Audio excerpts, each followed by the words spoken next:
Hi wrestling fans, thanks for clicking the dreaded Rose report. Have you ever got up on the right side of the bed and had a bad day? I ain't either, but it's always the other side for me. Hey, I got a congratulations coming up. Hang on a second. Former WWE Women's Champion Trish Stratus, she's going to be guest hosting Canadian morning show Breakfast Television on Thursday. Okay, for you Canadians up there. Said excited to join my girl Diana, whatever her name is, for Thursday, and the program airs from 5 to 9 a.m. Anyway, Jake the Snake Roberts, he's going to be the featured superstar on and spotlighted on WWE.com. And get this, ring announcer Lillian Garcia congratulated Michelle McCool and Undertaker on the birth of their child. She wrote on Twitter, congrats to Michelle McCool and Taker. So happy to hear about your new bundle of joy. Best wishes. So, and best wishes from here too. Wonder what the little sucker looks like. Came out with a hat on and all that. I don't know. Steve Kearns announced at Florida Championship Wrestling event in Tampa, Florida earlier this month that the couple were expecting their first child. Oh. And it was a move. Now this is something haven't talked about in years, and this is a secret. Don't tell nobody. It's the worst kept secret in wrestling, but it's a secret. Don't tell nobody. Don't ruin things for people. All right, it was a move that we used to see every week, but rarely see on WWE TV these days. WWE Champion CM Punk reportedly bladed this week on Raw in a steel cage match against Jerry Lawler. Punk appeared to gig his forehead before returning to the cage a second time, and then appeared to hand the blade off to referee Charles Robinson. Well, at best we can tell, there's been no fallout backstage, I guess, meaning that Punk has more power than imagined. Or he successfully argued that the blade wasn't there, and he cut himself the hard way. Blading is absolutely prohibited in WWE these days, so stop it. If you started it, stop it. And congratulations to him for getting away with it. Anyway, the only match confirmed for WWE Night of Champion pay-per-view at tonight's SmackDown taping was Caitlyn taking on Layla for the Diva title. So far, here's the updated Night of Champions pay-per-view, the way it's looking. WWE title is, of course, Cena taking on Punk. And World Heavyweight title match, Alberto taking on Sheamus. And, of course, Diva match, Caitlyn taking on Layla. All right, as noted before, it's a new idea. It's kind of a working idea that Triple H remain out of action until WrestleMania 29. It's kind of known that if that would be the date for the Brock Lesnar rematch, or WWE had scrapped the rematch totally, we don't know yet. Sources report that the working plan is indeed for Lesnar and Triple H Part 2 to take place at WrestleMania. Obviously, that could be nixed at any time. Could be Lesnar versus Undertaker, which I would rather see, or Lesnar taking on The Rock, and I'm not sure how that would go with the ego. It would have to be a draw or a disqualification. Anyway, it's more important to note that WrestleMania plans are always being worked out, but the matches, are going with so far with Lesnar and Triple H. But while plans change, it could be said though that Triple H has the power to do that.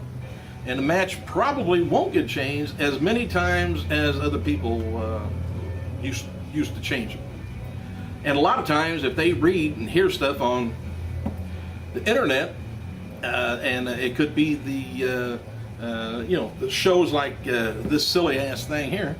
Anyway, they'll change it just because somebody called it and called it right, so they'll change the outcome.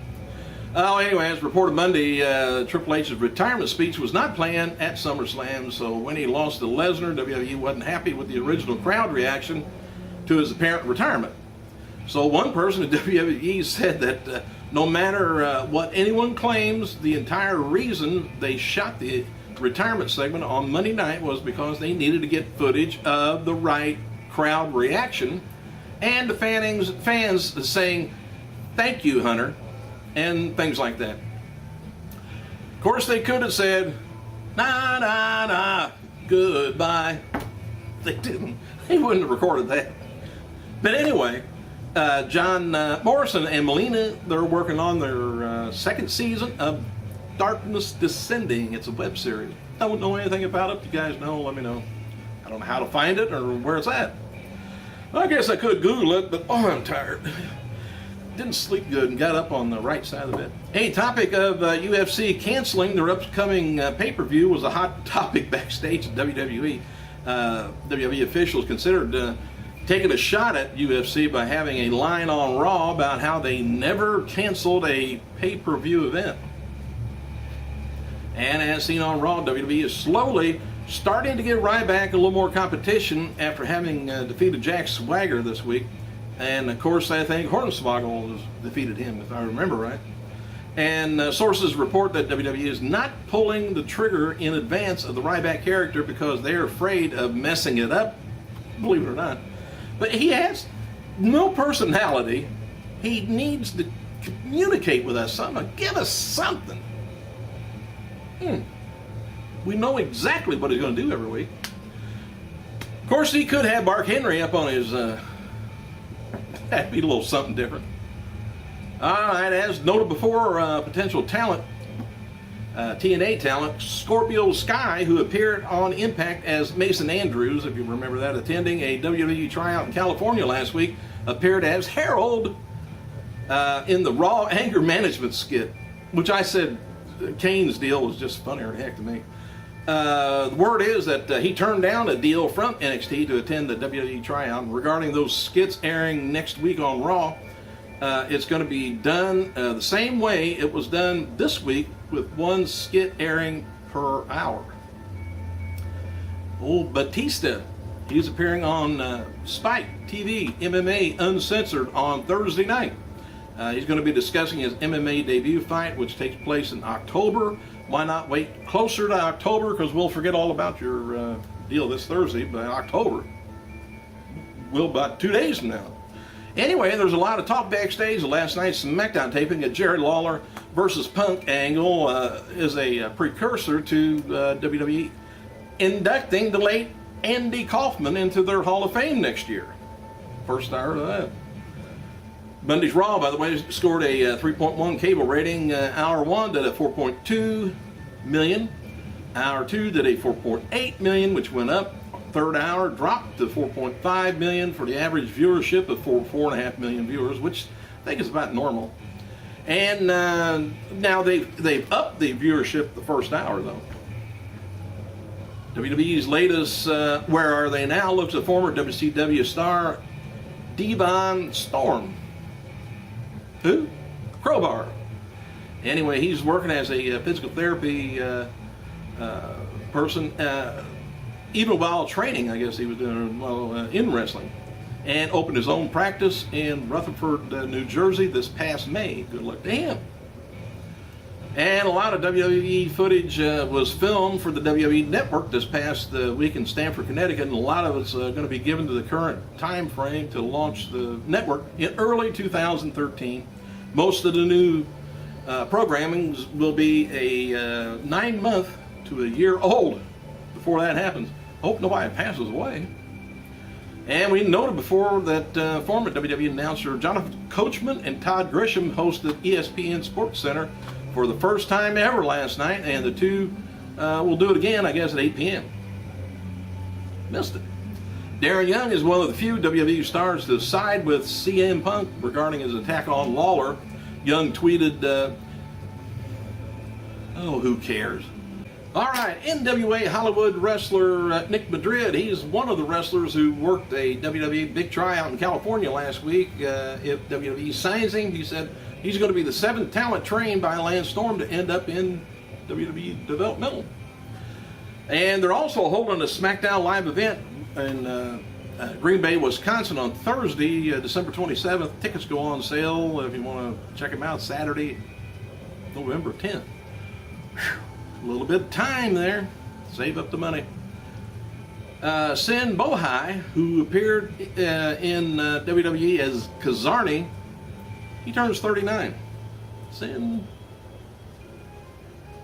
Bohai. Not sure what that is. Hey, Dolph Ziggler appears at GameStop Expo, Henry Gonzalez Convention Center, San Antonio, Texas, Wednesday, 1 to 4 p.m. And Randy Orton took to Twitter Tuesday to dispute online reports that the starring role in WWE and 20th Century Fox's The Marine Homefront, that he was nixed from the companies. They were informed of his dishonorable discharge from the Marines. Well, the claim was attributed to an article published on Variety.com promoting his feature film 12 Rounds Reloaded from WWE, whatever. He said bad conduct discharge and a dishonorable discharge under the Uniform Code of Military Justice are two different things. Orton wrote, he says, "Come on, you reporters, check your facts, and more important, check your sources. I was given a BCD, not a dishonorable." It says, just check it out. BCD, bad conduct discharge. So, he's not just. I checked it out. Here I am. I got it right. Anyway, GameRants.com reports that THQ and Yucks are currently working on a next generation of WWE video game, which is going to be released in 2 years or so. Whew, talking about speaking ahead of time. And it's noted that Sony and Microsoft will be announcing the next generation console at E3 next year, which is the Electronic Expo in Vegas. Jim Ross noted on Twitter he was backstage at tonight's, last night now, SmackDown tapings in Green Bay. He was back there checking out everybody, and everybody's all right. Thanks for clicking, you guys. I gotta go.